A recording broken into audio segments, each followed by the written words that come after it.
So anyway, the process is sometimes called alternative data, but and here's a company that does a bit of it. But really, what gets done here is there's a process and a system where you can get credit card data that's depersonalized.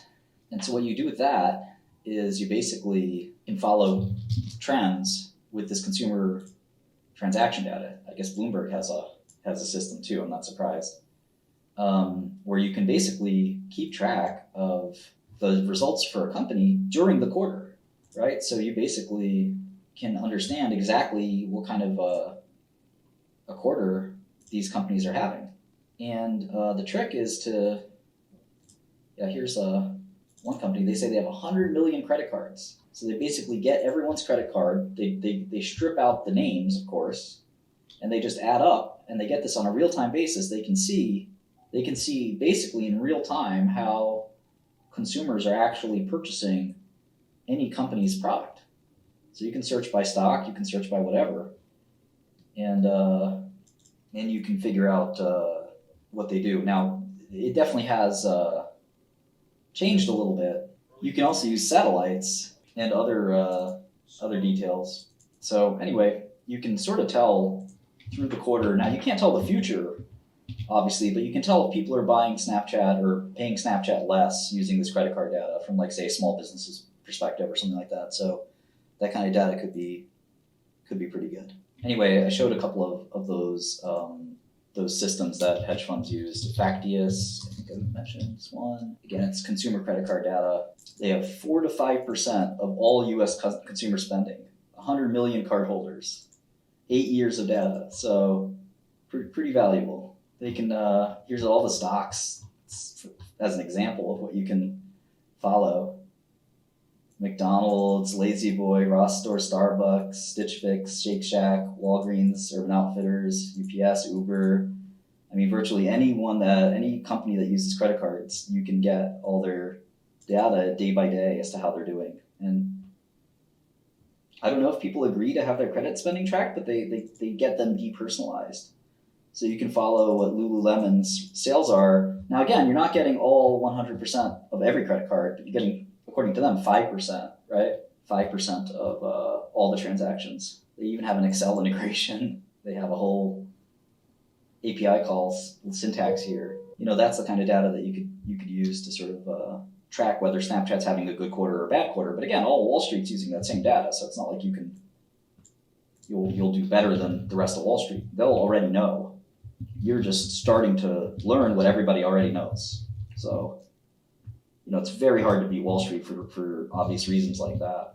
I think a survey like that, like I showed, doing a survey every quarter with SurveyMonkey, which I'll sign up so I can do this for you guys. We'll have a quarterly or monthly social media survey so that we can get a sense for, are people more or less likely to use Snapchat in the future? And again, we'll try to make it as scientific as possible, but it's basic market research, right? And you have to spend money to make money. This survey is $950. But if you're going to make $50,000 or $100,000 or $1 million on your investment, you might as well, right? You want to know. And you have to run these surveys all the time. Because otherwise, if you don't have, they have all sorts of choices here. How many responses do you need? 200? Well, that's not a lot. I was actually thinking more like 1,000. And if you want to do 1,000, it's a pretty expensive survey. US, all regions, gender.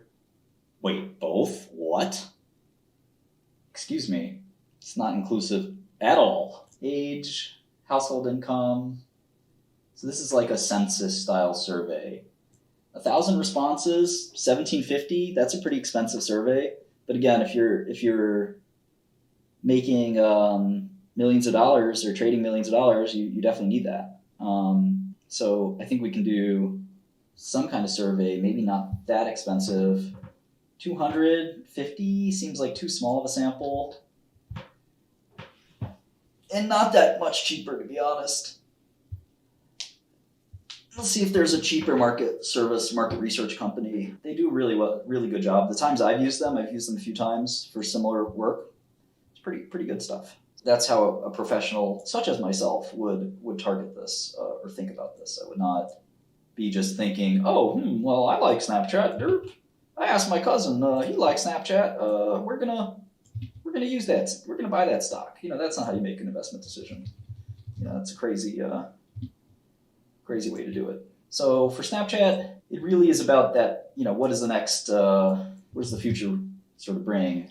And I don't know. There are people who are really good at, they have a good sense, like a fashion sense almost for this stuff. But I don't like to trust, just a non-quantitative opinion where you're just kind of like, oh yeah, I think this is what's going to happen. That's to me very perilous. I'd rather. It's amazing. It's kind of a young company. I mean, let me look at the old Snapchat 10K.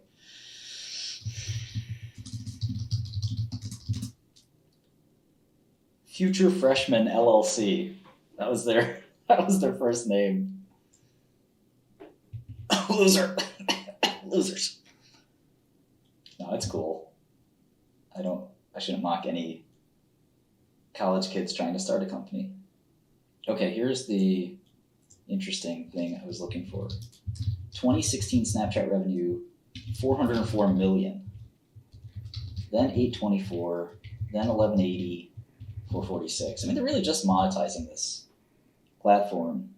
Let's look at how much they get for USDAU. I think that'd be really interesting. And then we're going to compare how Facebook does. Here's North America revenue. So they actually had a decline in North American revenue, which tells you something. Even if users didn't decline, the fact that advertisers are pulling back is not a good thing. The Europe business is on fire, of course, but it's a small business compared to US. And when I say on fire, it's not really on fire, it's growing.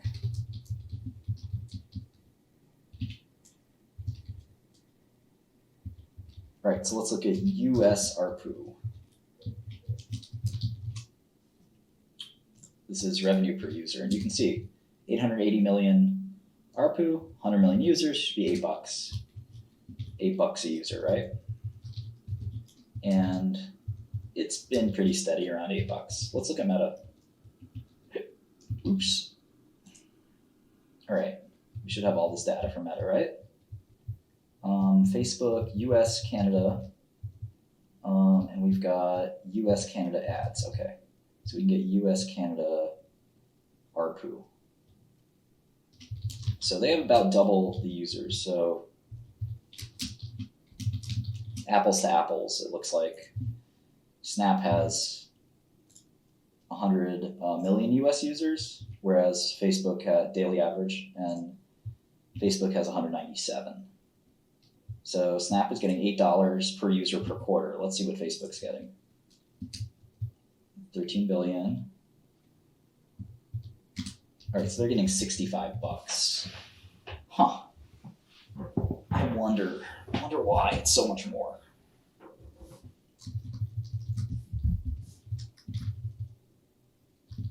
Like ad inventory or what? I'm not sure. Reminds me I have to fill this out.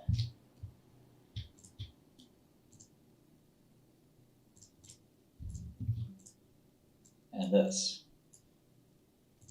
I think you guys should fill it out. Just pull a request on my GitHub, but that's another story. You work for me. So yeah, it looks like Facebook gets 8 times as much revenue per user than Snapchat does, and they have double the users. This is just ad revenue. This is not Oculus or anything. And Oculus is obviously pretty small in comparison. So you kind of think of it as, okay, well, maybe that's an opportunity for Snap, right? If they can get that ARPU up to 10, 12, $15, needless to say, that's a great thing. They're still pretty young in their adoption curve, right? If you look at like their attempt to monetize their business, they've 10x their revenue over the last 5 years. That's not a small thing. And, they definitely hit a bump in the road in 2022 where they only grew 12%. But, they can figure out some more monetization strategies. And they have, right? They're adding subscription, they're adding other things. my guess is their time on app is probably pretty low. Yes, that includes Instagram. Does it? Yeah. It certainly includes Instagram from the revenue side. And the family, I guess that is a good question. It does say family DARPU is $9. But, if you think about it, 200 million people is basically all the people in the country. I mean, you can make it 400 million, I guess, and you'd still have, quite a bit more monetization anyway. Because in the US, you're not going to get a whole lot more than 197. Every man, woman, and child, everyone with a computer is on Facebook. I don't know. It definitely makes me wonder. It doesn't seem like a short unless the product just goes to, which it certainly could. And one could argue it has. But if you look at the Facebook users, they sort of have hit a saturation point too. This hasn't exactly grown. It hasn't grown in years. Facebook, US, Canada has been in that high 190 range for 3 years. Yeah, you can see the monthly average user is in that 250 to 260 range. So really are addressing everyone they can address.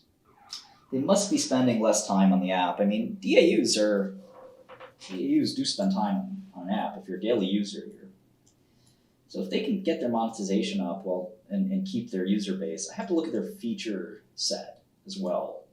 We actually should probably look at all their features. So I'm going to put a tab in Snapchat. I don't have an answer quite yet, which is, why investing is hard. It takes time. You can't just make a snap decision. Get it? Snap decision? You have to sort of really think about it. And I think their features are going to be really important. One hot feature could go pretty far. They do have Snapchat Plus.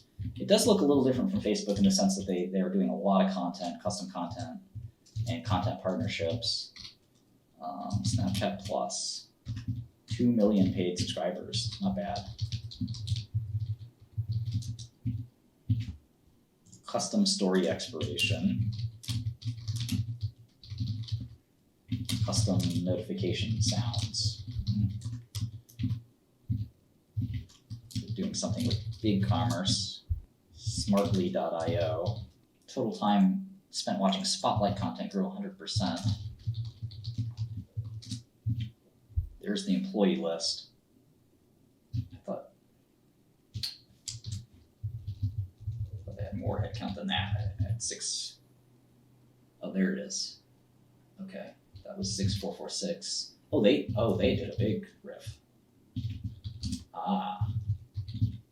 So they're down to 5,288 employees. So they definitely reduced headcount, but R&D expenditure went up. Sales and marketing expenditure went up. G&A went up.